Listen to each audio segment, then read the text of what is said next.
É sempre uma alegria estar com os nossos amigos para compartilhar algumas ideias. E esse tema de hoje, a espiral dos místicos, é um tema que eu já estudei, eu já falei sobre esse tema, mas muito tempo atrás. Então, eu resolvi trazer de novo. É um tema que me encanta, porque une o lado simbólico com o lado místico e espiritual e nos dá uma abertura para a nossa imaginação em relação a toda essa jornada, essa caminhada espiritual, que não se faz de forma linear, mas de forma cíclica. A Annibale ela costumava representar o, o processo evolutivo como um processo espiral em que o aspirante, buscador espiritual, vai subindo a montanha de forma espiralada até chegar ao ponto, até chegar ao topo, né, onde ocorre a iniciação e ocorre o processo da transformação, né, de consciência que passa a atuar no novo patamar.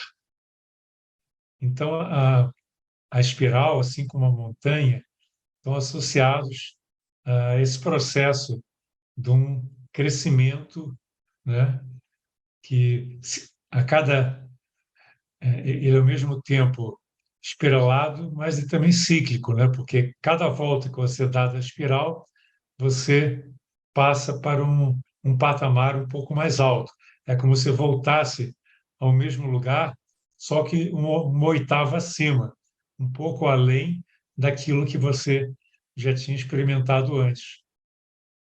E nós podemos observar que na vida tudo é cíclico, né? Você tem o ciclo das estações, o ciclo das noites e dos dias, e o próprio ciclo da vida e da morte. E quando nós começamos um novo ciclo, é como se nós estivéssemos voltando ao mesmo ponto. Só que nada é igual. É como se nós voltássemos a uma nova volta, mas começando de um ponto em que já houve uma transição para um patamar maior. Então, cada dia é um aprendizado. Cada dia nós acordamos da mesma maneira, mais ou menos no mesmo horário, a rotina não é muito diferente, mas alguma coisa no dia anterior nos fez ascender um pouco mais, porque toda a vida é um processo de aprendizado, um processo de evolução. E se nós considerarmos também toda a jornada evolutiva do ser humano, também em cada vida nós estamos galgando um passo a mais dentro dessa grande escada que leva ao infinito, que leva à salvação, que leva à autorrealização. Então, vocês veem que os ciclos eles estão extremamente presentes dentro de todas as tradições. E a nossa vida ela é totalmente dependente dos ciclos, né? Nós crescemos em ciclos, os animais, os vegetais dependem dos ciclos. Se não fosse, por exemplo, o ciclo dos dias e das noites, né? A vida não existiria na Terra. Para nós, a noite é muito importante. Parece que nada acontece durante a noite, né? Mas à noite nós sonhamos, à noite nós descansamos, durante a noite nós processamos tudo que ocorreu ao longo do dia, né? Do período de vigília. Então, a vida ela é caracterizada por pares de opostos que se complementam e se integram, um levando ao outro, né? Existe aquele famoso símbolo do Yin Yang, que está bem presente dentro da tradição chinesa, em que existe um círculo e o yin e o yang se interpenetram. Existe, né, uma curva e dentro do preto existe um ponto branco e dentro do branco existe um ponto preto. Ou seja, dentro das trevas a luz está presente em potencial e dentro da luz as trevas estão presentes em potencial. E existe a transição de um estado para outro. Nada é estacionário, tudo está em transformação e essa transformação é ordenada, não é uma transformação aleatória. A Helena Blavatsky, no proêmio da doutrina secreta, ela fala, né, que a segunda proposição fundamental é a existência desse processo de alternância de dias e noites, de vida e morte, estações, alternância entre os opostos. E ela coloca, inclusive, que o próprio universo também é cíclico. E, trazendo da tradição indiana, ela fala dos manvantras e pralayas, ou seja, os manvantras como sendo os dias de Brahman e o pralaya como sendo as noites de Brahman, e um se alternando com o outro. Também o processo de expansão e contração é típico, né, de tudo que nasce e que morre e que assim, cresce, chega à exuberância, depois decai e retorna às condições básicas, né? Se decompõe a condições básicas. E vocês vejam que interessante, a vida é sustentada pela respiração, e a respiração também é um processo cíclico, né? Só que a cada respiração nós não somos mais os mesmos. Cada vez que nós inspirando, nós inspiramos, nós captamos ar novo, nós, de certa maneira, estamos trazendo o mundo para dentro de nós, estamos absorvendo o mundo em nós, e a cada expiração nós estamos nos doando para o mundo. A, a nossa essência, nosso ar e toda a nossa vida é colocada para fora. Então, é uma troca contínua que se dá de maneira até imperceptível, mas que está sempre presente e é uma condição para a vida. Se não fosse a respiração, nós não conseguiríamos viver. Você não consegue ficar muito mais do que 5 minutos sem respirar. Então, essa alternância, né? E a inspiração é um momento de expansão, que o ar penetra expandindo, né, os pulmões, o abdômen. Depois há o momento de contração, em que o ar acaba sendo levado de dentro para fora e todo o aparelho respiratório se contrai. Vocês vejam que o universo também é assim, né? A partir daquele ponto onde aconteceu o Big Bang, existe uma expansão do universo. Então, o universo é criado de dentro para fora. Então, existe uma expansão durante a criação. E depois, novamente, um recolhimento, né, em que todo o universo volta àquele ponto de origem. Os astrônomos procuram, de certa maneira, associar isso aos buracos negros, né, que estão engolindo toda a matéria que antes foi colocada para fora, e agora os buracos negros estão trazendo de volta para o infinito, vamos dizer assim, para o âmago do divino, aquilo que uma vez foi colocado para fora. Então, é um processo multidimensional sobre o qual nós não temos um conhecimento pleno. Quando nós estudamos astronomia, nós nos deparamos com tantos enigmas, né? Mas, ao mesmo tempo, nós percebemos que as espirais estão em toda parte, inclusive nas galáxias. né? Não por acaso, muitas galáxias têm esse aspecto de espiral, porque elas estão girando e a vida também gira em espiral. A vida é criada dentro desse processo espiralesco, né? Em que a vida vai cada vez, né, de dentro para fora se espalhando e depois é recolhida ao seu centro novamente.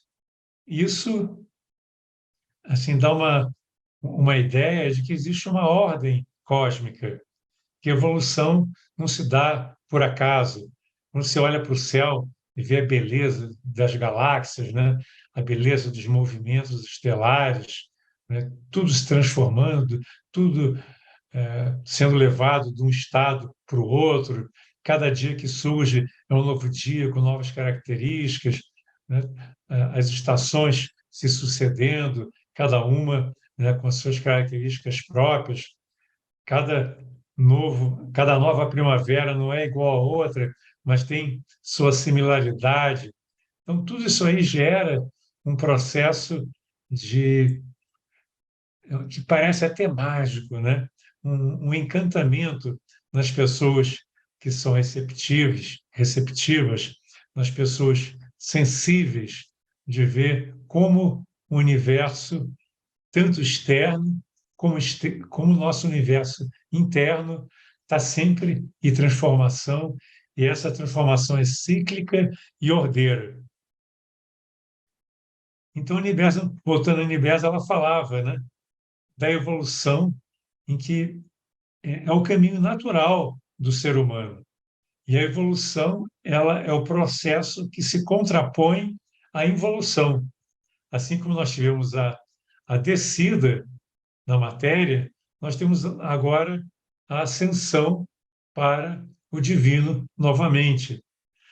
Nós saímos da casa do Pai, usando um termo bíblico, e estamos agora evoluindo, voltando à casa do Pai, partindo de níveis mais densos de matéria para níveis mais sutis. E é interessante que o espiral, quando você vai voltando para o centro, parece que esse espiral ele não tem fim, né? Ele vai cada vez se aproximando mais do centro, mas ele nunca encontra o centro, né? Se você ampliar, você vê que a espiral continua. Então, isso tem a ver com o, a, o processo de se aproximar do eterno, em que, enquanto existe uma observação, nós não chegamos lá. Enquanto existe um observador e a coisa observada, esse processo de mergulho, de volta em espiral, ele vai continuar, nós vamos continuar dando voltas até chegar, né, mais próximos do topo, mas aquele ponto, que é o ponto de encontro, ele só acontece quando você realmente esqueceu de você mesmo. Você não mais é um ser separado de você mesmo.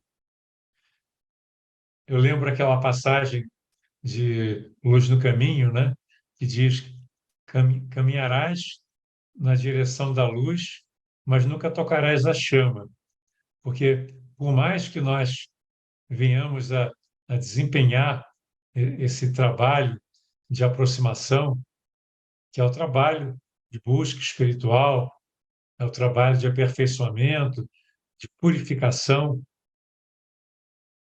A iluminação ela só ocorre quando não existe mais alguém que está subindo, quando não existe mais alguém que está buscando, quando existe a identificação, a fusão de Atma em Brahman. Não há mais separação da chispa e do fogo, da gota e do oceano. Na realidade, essa separação nunca houve.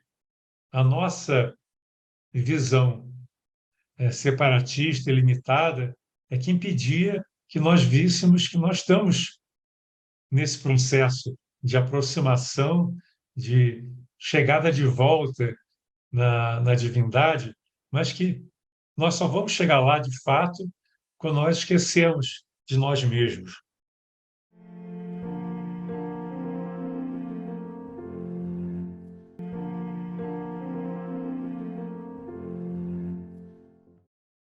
Então, o universo e o ser humano, na verdade, constituem um todo. O universo é o macrocosmos e o homem é o microcosmos. Como dizia Hermes Trismegistus, né, o três vezes grande, assim como o que está em cima é o que está embaixo. E tudo que nós observamos no cosmos, no universo maior, no céu, nós vemos também no nosso corpo. E nós aprendemos olhando para o céu e aprendemos olhando para dentro também. São dois aspectos de uma mesma realidade. E assim como o universo também está num processo cíclico, né, de autoaperfeiçoamento, nós também, interiormente, estamos passando por esse processo de crescimento, de, de volta para o divino, dentro desse processo de autorrealização. Então, segundo os místicos, né, a espiral ela coloca em união o infinito com o finito. O infinito é representado por aquele ponto que é adimensional, né? Você vê que Blavatsky, quando fala do surgimento do universo, primeiro ela coloca um círculo que não tem centro e não tem a circunferência está em toda parte. E de repente surge um ponto que é o primeiro elemento da manifestação, que é mesmo matematicamente adimensional. Esse ponto não está em lugar nenhum. E depois desse ponto é que surge o universo. Então, quando o universo surge, esse universo que vai surgindo em espiral, ele, a espiral, ela justamente mostra o caminho entre o mundo manifestado e o mundo divino. Daqui a pouco nós vamos ver uma pintura do William Blake, que é a escada de Jacó, que mostra exatamente como a escada de Jacó, na representação do William Blake, mostra esse caminho espiralado, colocando em contato o céu e a terra. E isso é algo de extrema beleza e muito inspirador. Então, no início, na infância da humanidade, você vê, existem várias etapas, né? No início, conforme está representado na Bíblia, né, não havia separação entre o homem e a natureza, ou seja, o externo e o interno não estavam separados. Existia uma inocência, mas também não existia autoconsciência. Nos jardins de Éden, Adão e Eva viviam na felicidade, mas não estavam conscientes de si próprio. Então, o que representa a chamada queda, né? Que é a, Eva comer da fruta, né? Da árvore que deu a capacidade dela distinguir o bem do mal e ofereceu para Adão também comer. E ele também comeu a maçã. E os dois, de repente, se perceberam como seres separados. Então, houve a queda, ou seja, o processo de separação do ser humano daquele estado de consciência, de pureza, mas de inconsciência. Você vê que tudo tem um lado positivo e um negativo, né? A autoconsciência teve um preço, que foi o sofrimento. Quer dizer, na hora que Adão e Eva caíram no mundo da matéria, né? Isso aí Blavatsky explica muito bem na Doutrina Secreta. Ela, eles perceberam, né, que eles teriam que viver dentro do mundo de limitação, do mundo em que eles teriam que aprender por meios próprios, teriam que buscar luz por meio próprio, teriam que buscar o seu alimento, buscar a sua sobrevivência, procriar e assim por diante, né? Mas a mente que lhes foi dada é um aspecto divino. Quer dizer, ao mesmo tempo que eles foram jogados na Terra, né, em seguida lhes foi dada a capacidade de serem autoconscientes, ou seja, eles tiveram a capacidade de se perceber e de alguma forma, compreender o sentido de tudo aquilo que estava acontecendo com eles e, eventualmente, voltar a um estado de pureza, a um estado de união com o Pai. Então, você tem primeiro um estado de inconsciência, depois um estado de autoconsciência, mas de separatividade. Depois, você tem o terceiro estágio, que é a iluminação, em que você retorna conscientemente ao estágio da unidade. Então, esse despertar do mundo de ilusão, desse mundo de sombras, do mundo de Maia, né, representa exatamente o momento em que o ser humano percebeu o quanto ele estava equivocado, se vendo como um ser separado da natureza, separado dos outros seres e mesmo separado de Deus.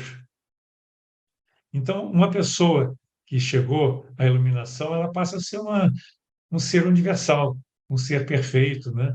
Um grande adepto, né? Em vez de ter apenas uma consciência individual, ele tem também a consciência universal dentro de si. Então, é interessante que nós já temos essa luz dentro de nós, só que essa luz está obscurecida e, através de todo um processo cíclico, né, ela vai gradualmente se revelando para nós.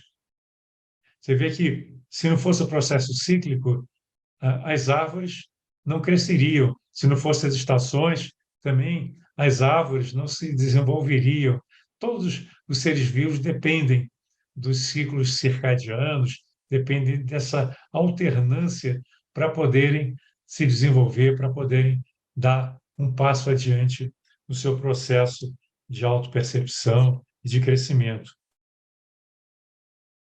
E vocês vejam que os sentidos, né, o que nós podemos observar no mundo exterior, sempre é muito limitado, porque a visão que nós temos pelos sentidos, e os sentidos levam uma série de impulsos até o nosso cérebro e a nossa mente, é uma imagem. E essa imagem é uma imagem que é composta, é uma imagem que é fruto de toda uma composição que é feita entre os estímulos sensórios e o conteúdo mental. Então, essas imagens dão uma pálida ideia do que é o mundo. É vamos dizer assim, é uma imagem colorida, uma imagem manipulada da realidade. Quanto mais nós observamos, quanto mais nós aproveitamos cada momento da nossa vida para entender o que está acontecendo conosco, o que essa vida cíclica a cada dia está nos mostrando, nós temos a oportunidade de elevar a nossa consciência, de nos purificar e a cada dia crescer um pouquinho mais. A cada respiração temos um pouco mais de sabedoria, um pouco mais de percepção do divino dentro de nós. E só o fato de nós entendermos que existe essa luz e que nós somos divinos por natureza, e a arte tem esse papel maravilhoso, né, de apontar para essa realidade, mas nós assim sentimos uma grande motivação para perseverar no caminho espiritual, apesar de todas as dificuldades que nós temos. Nesse sentido, a intuição tem um papel muito importante, porque a intuição está sempre buscando nos mostrar alguma coisa que precisa ser percebida. Diz, olha, verifique esse livro, olhe essa paisagem, perceba o que essa pessoa está querendo dizer, entenda o que determinado fato representou na sua vida, por que você está aqui nesse lugar, por que você conheceu determinadas pessoas. Tudo tem um significado e tudo pode ser uma oportunidade de crescimento interior.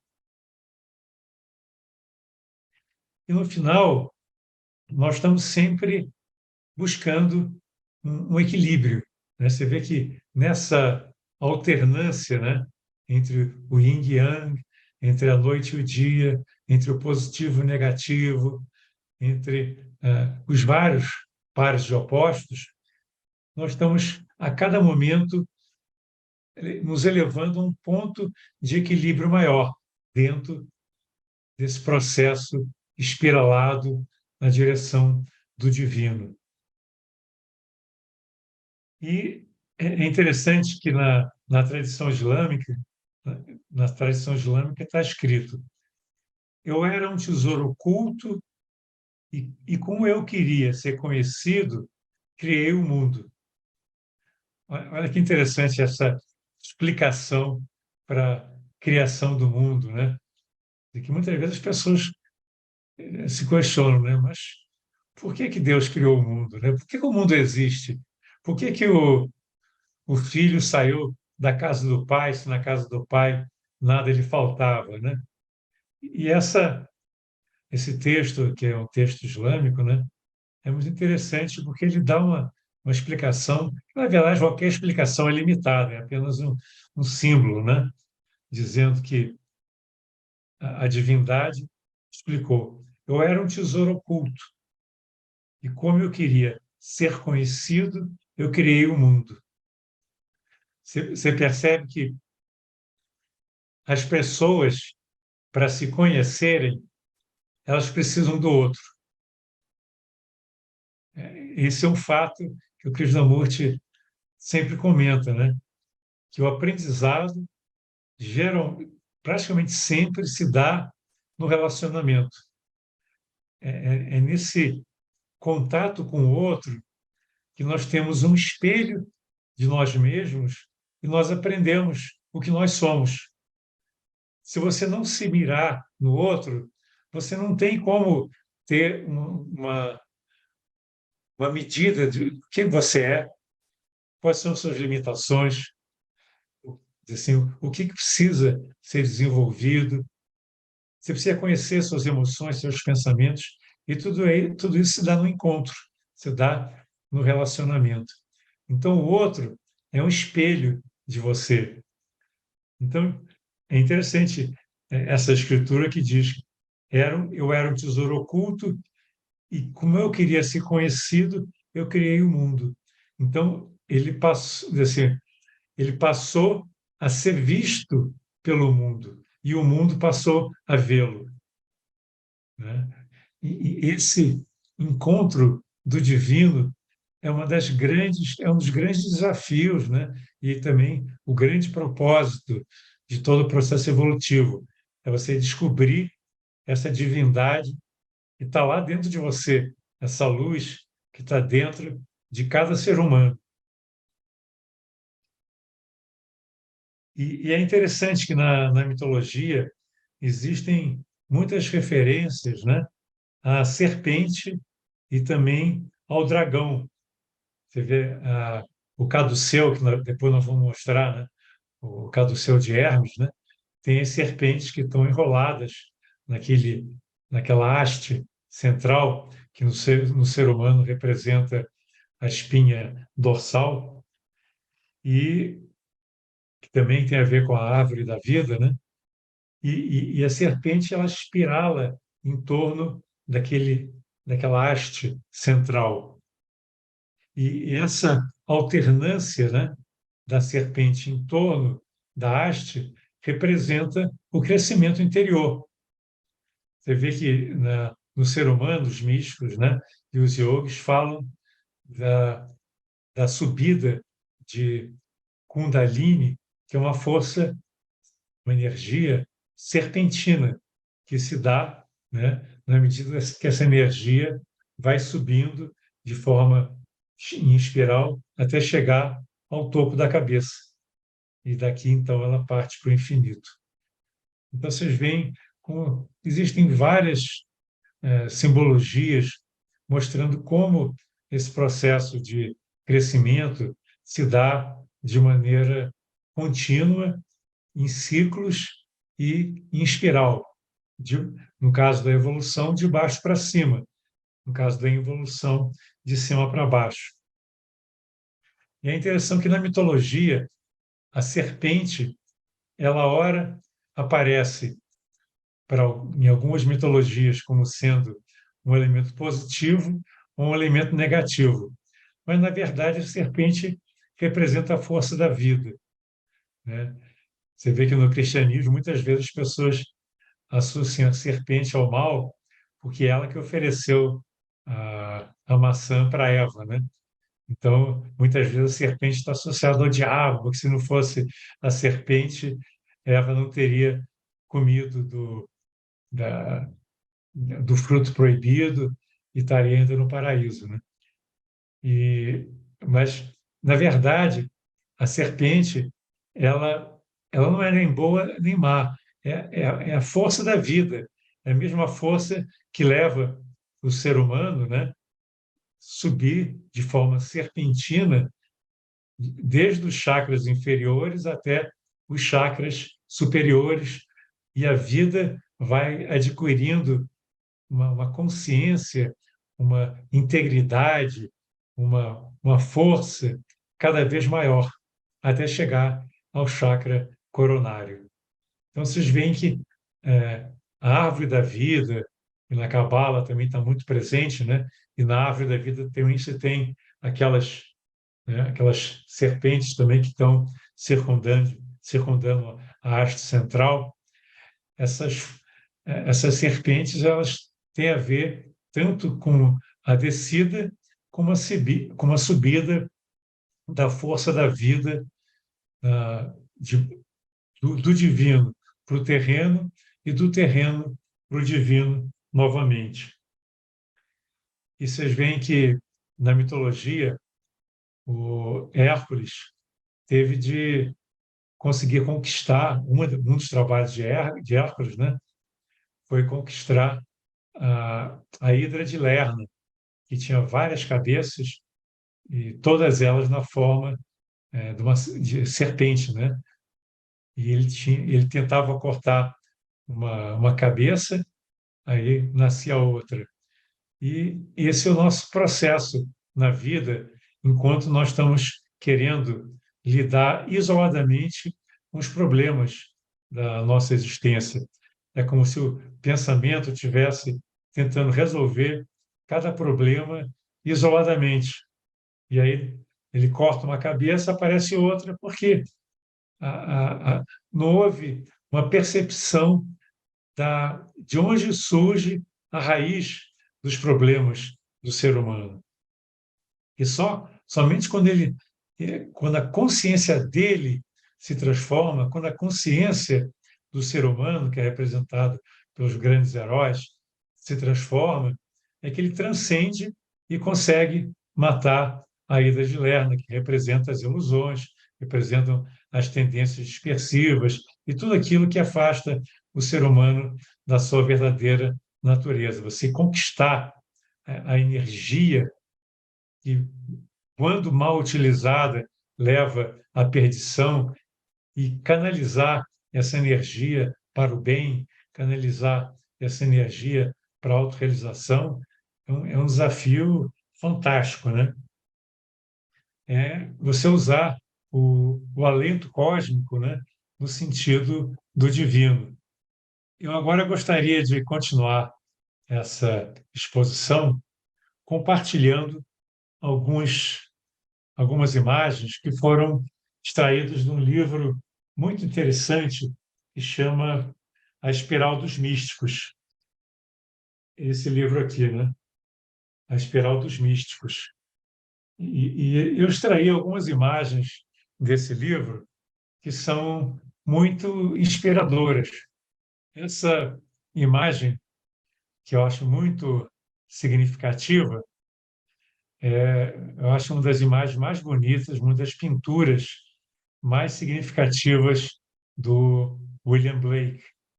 William Blake, para mim, foi um dos maiores pintores e também um dos maiores poetas de todos os tempos. E vocês veem aí a escada de Jacó, é o nome dessa pintura, que faz referência a, a essa passagem bíblica que é tão significativa, e segundo a Bíblia, né, o Gênesis 28:12, Jacó teve um sonho e viu uma escada apoiada na terra, com seu topo alcançando o céu. E ele viu os anjos de Deus subindo e descendo a escada. E vocês percebem que tem alguns detalhes interessantes. Jacó, ele está dormindo, né? Ele pegou uma pedra, deitou, e essa escada de Jacó é o sonho que ele teve. E essa escada, representada pelo William Blake, representa justamente essa conexão entre o céu e a terra. É uma imagem muito inspiradora, e através dessa escada você vê que os anjos estão subindo e descendo. Então, é uma escada de mão dupla, né? E você vê que existem alguns anjos, alguns seres que estão trazendo bandejas, ânforas, pessoas, né? Você vê essa terceira imagem está levando uma criança lá para cima, e as imagens vão ficando menos definidas à medida que você vai visualizando, vai chegando mais próximo do final da espiral. E essa espiral ela se funde com a luz do Sol. Esse Sol que se derrama em todas as direções, e por trás do Sol existe um céu de estrelas, né? Então você vê que tudo é muito representativo, né? Você tem as estrelas múltiplas, né? Que representam a multiplicidade da vida. Você tem a luz divina representada pelo Sol e a conexão entre o céu e a terra, e essa possibilidade que existe do ser humano de estar sempre fazendo contato com aquilo que há de mais elevado dentro de si, que é a sua divindade interior, que é o seu aspecto luz. Então, o despertar do ser humano, que está dormindo, como o Jacó está dormindo nessa imagem, né, tem a ver com ele perceber que a nossa vida, na verdade, é uma transição, é uma subida constante nessa escada, é uma subida em espiral, que cada vez nós vamos nos aproximando mais do divino. Isso nos dá assim uma certeza de que, por mais que seja longa a caminhada, por mais que seja exaustiva e cheia de dificuldades a nossa caminhada, nós vamos chegar lá, porque essa escada, esse meio de comunicação entre o céu e a terra existe. Alguns cristãos colocam que essa escada foi criada por Jesus, porque ele é que estabeleceu essa conexão, porque é através dele que o homem chega ao divino. Mas certamente essa é uma interpretação, porque, na verdade, todo ser humano é, em potencial, um ser divino. Só que ele está dormindo, ele está num estado de ilusão, achando que o mundo externo é a realidade. E ele tem que é um despertar gradual. Cada vez que ele acende mais um patamar, né, mais um nível dentro dessa escalada, mais ele se aproxima da realidade. E a luz está sempre presente para iluminar o ser humano que se abre para ela. Isso eu acho que é algo extremamente significativo, né?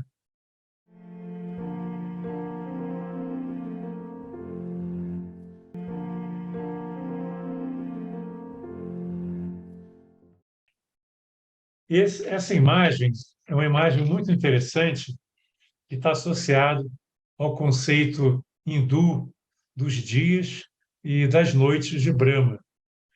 E aí nós vemos o deus Vishnu está reclinado e nós temos em volta dele chamado ovo dourado.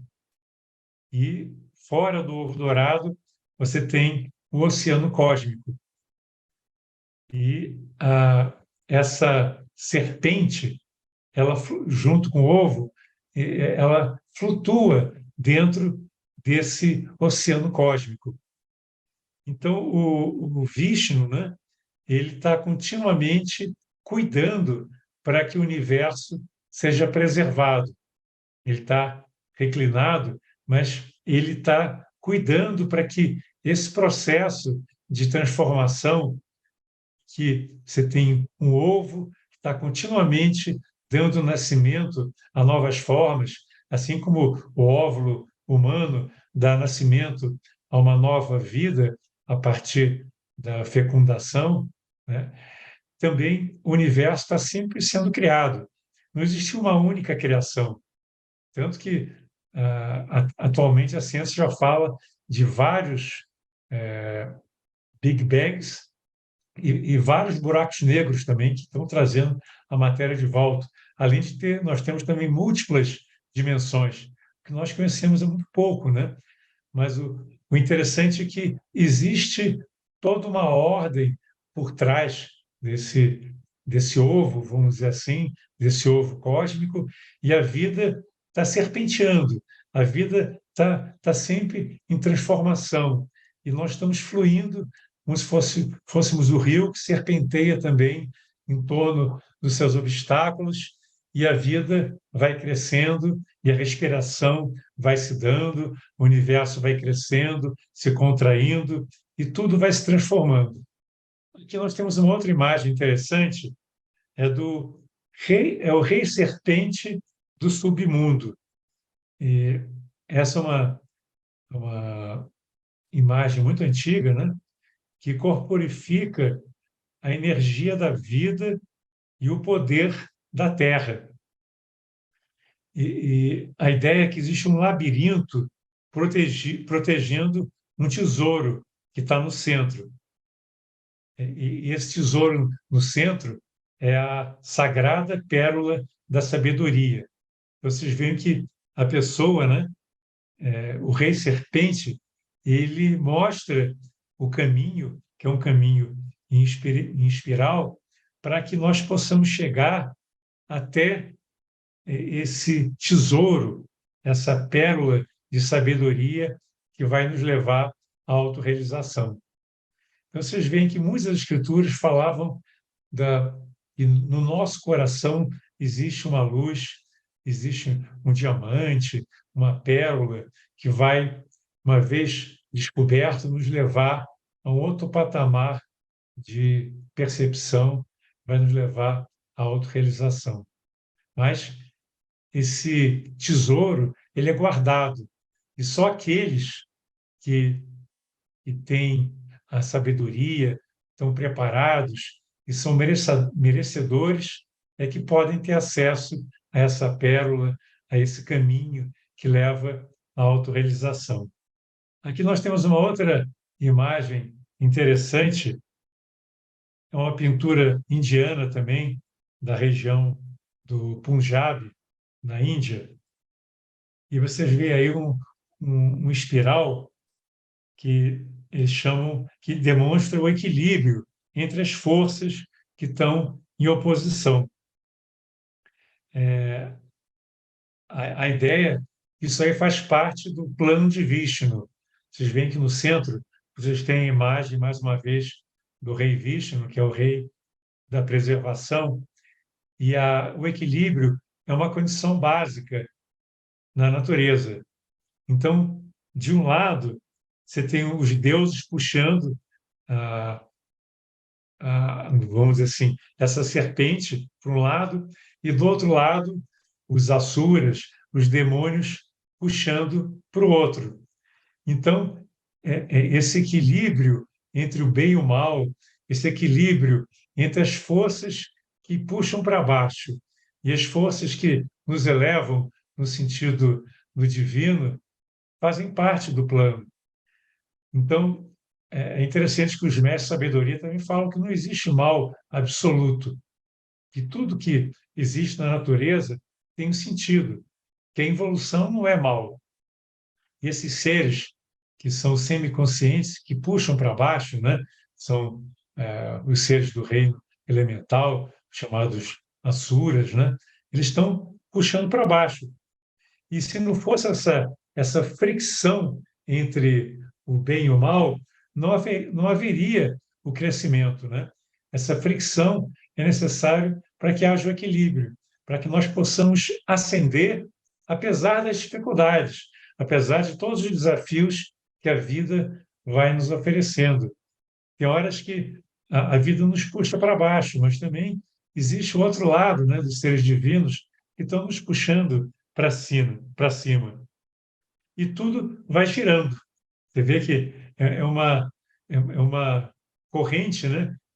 E nem nos dias e noites, né? Parece que durante a noite a gente está submerso nas trevas. Durante o dia você tem o sol que torna tudo mais claro. Mas um alterna o outro.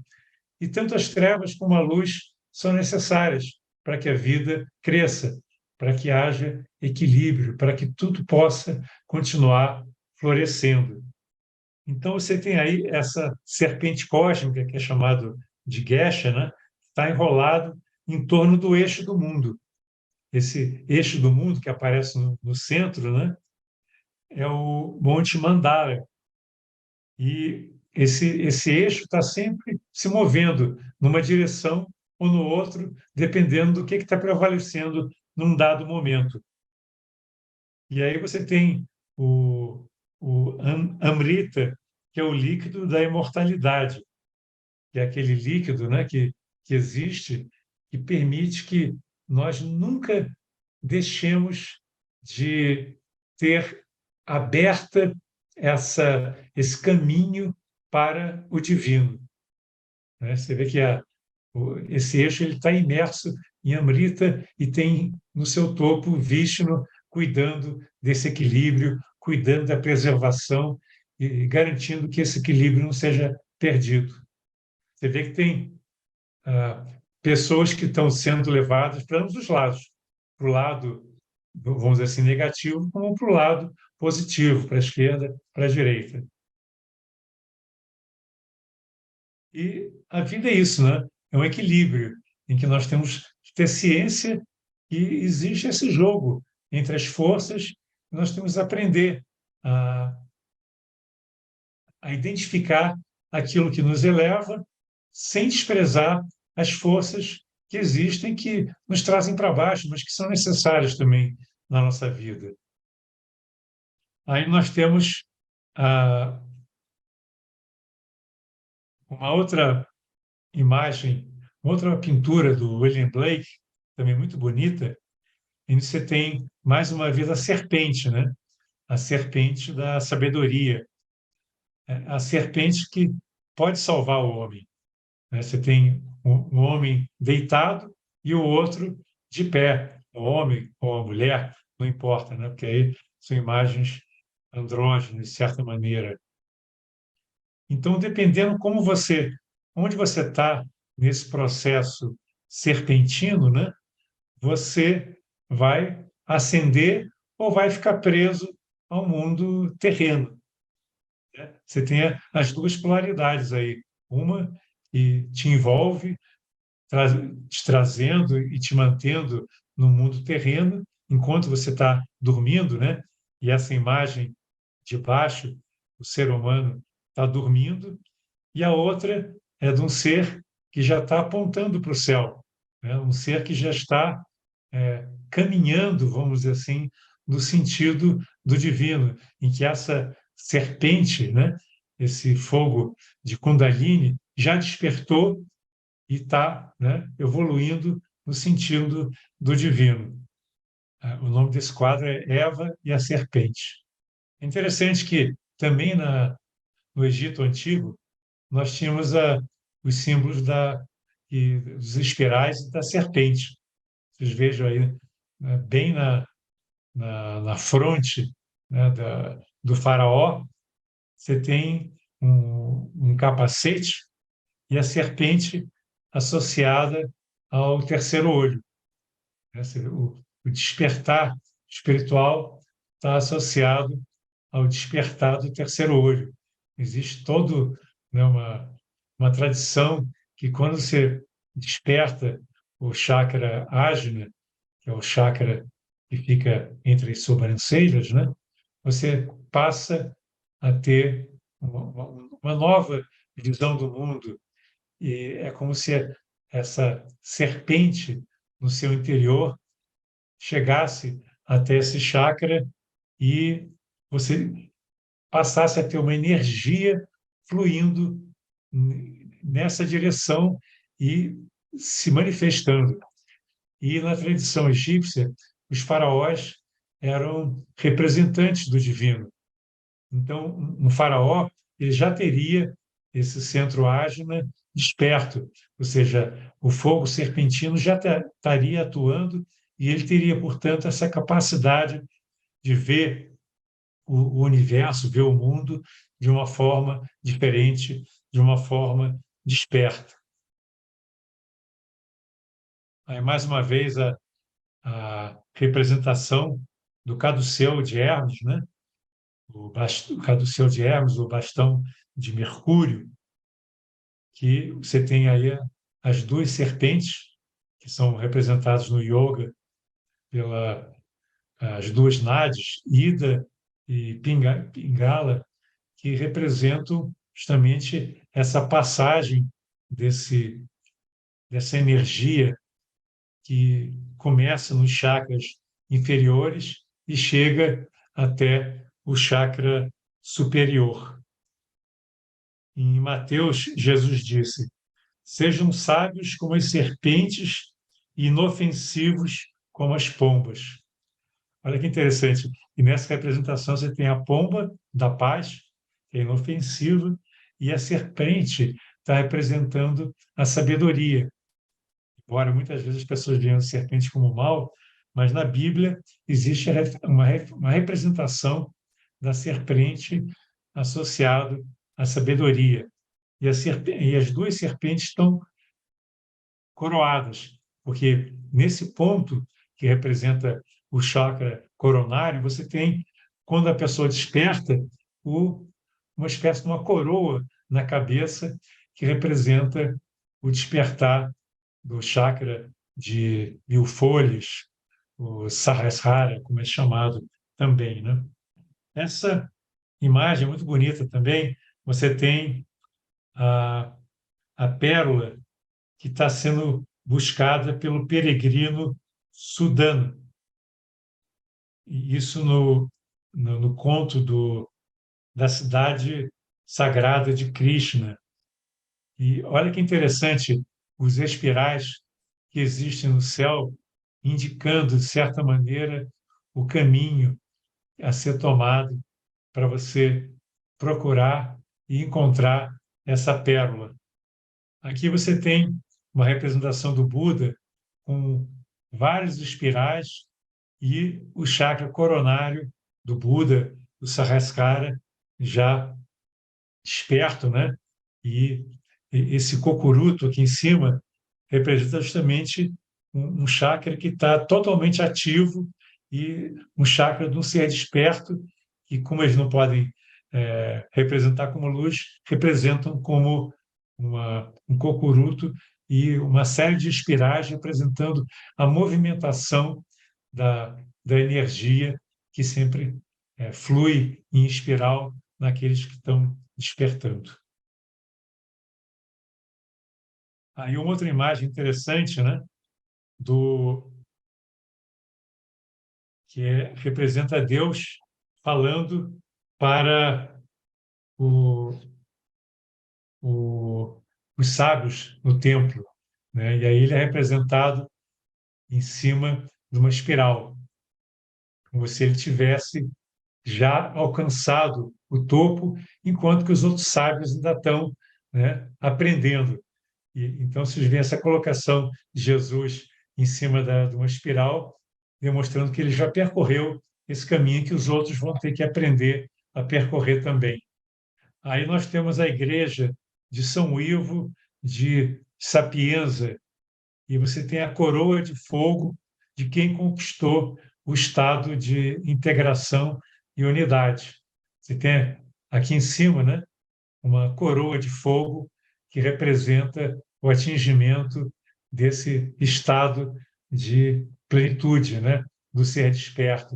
Então, vocês veem que a torre da igreja é em espiral e no topo da torre você tem a ideia do despertar, daquele fogo que nem aconteceu, né, com Buda, que despertou para a luz, despertou para essa energia que veio subindo em espiral até chegar à plena manifestação, um pleno despertar no topo da cabeça.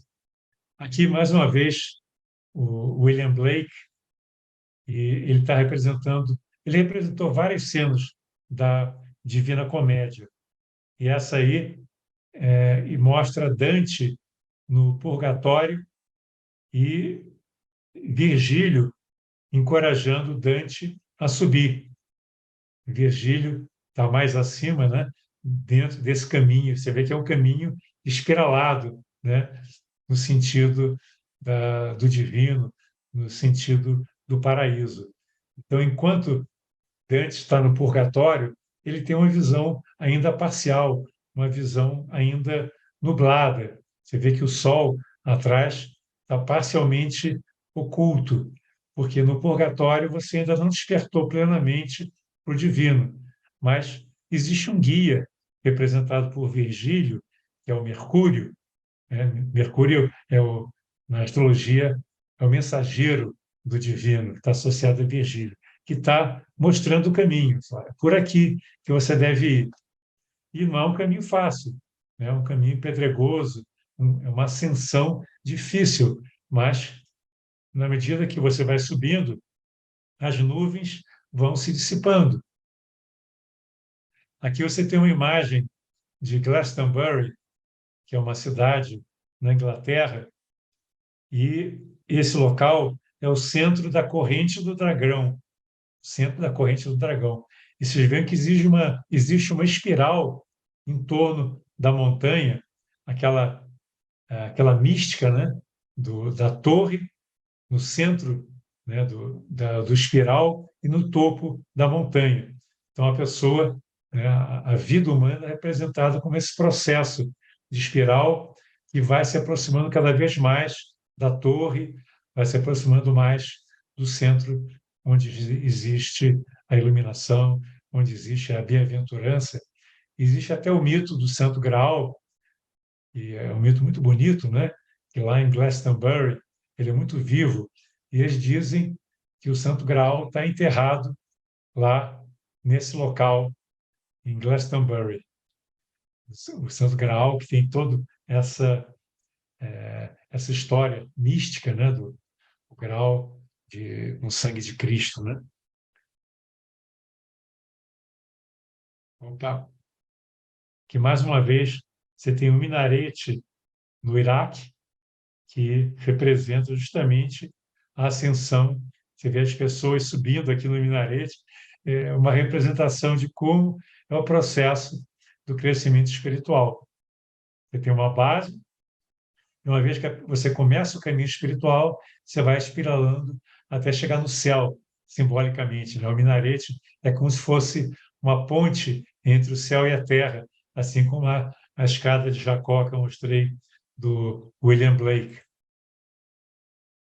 E nós temos essa mandala cósmica, que é uma mandala do Butão, que é muito bonita, é muito usada lá no Butão, que mostra a relação energética, né, e da matéria com essa espiral dos místicos, né?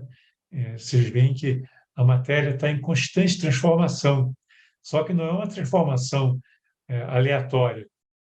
Os vários círculos vão se entrelaçando, vão se movendo e você vai, no final, se aproximando do centro através de todo um processo interativo, de um processo em que existem muitas correntes, muitas tendências dentro do ser humano, mas existe uma meta que está bem no centro e ali você, uma vez chegando no centro, você vai encontrar a luz, vai encontrar a sabedoria. E aqui uma última imagem, que é uma imagem de entrada de um templo, que é a parte mais sagrada do templo, é o sanctum do templo, e você, para entrar no templo, você tem que passar por essa pedra, que é como se fosse um obstáculo para aqueles que querem penetrar no templo da sabedoria divina. E você tem os espirais que estão associados às provações, aos caminhos que a pessoa tem que trilhar até estar preparada, estar pura o suficiente para poder entrar no sanctum, para poder entrar nesse recinto onde vai ocorrer a iniciação. Então é isso, meus amigos. Eu espero ter trazido um pouco de inspiração com essas palavras e essas imagens, né? Assim como um estímulo para que nós possamos entender toda essa a beleza que existe, a poesia dentro desse processo de evolução, nessa alternância de dias e noites, alternância de momentos difíceis, momentos de clareza, entre trevas e luz, entre sofrimento e gozo. A vida é tudo isso, mas nós vamos chegar ao ponto final, nós vamos chegar à casa do Pai, nós vamos chegar à autorrealização.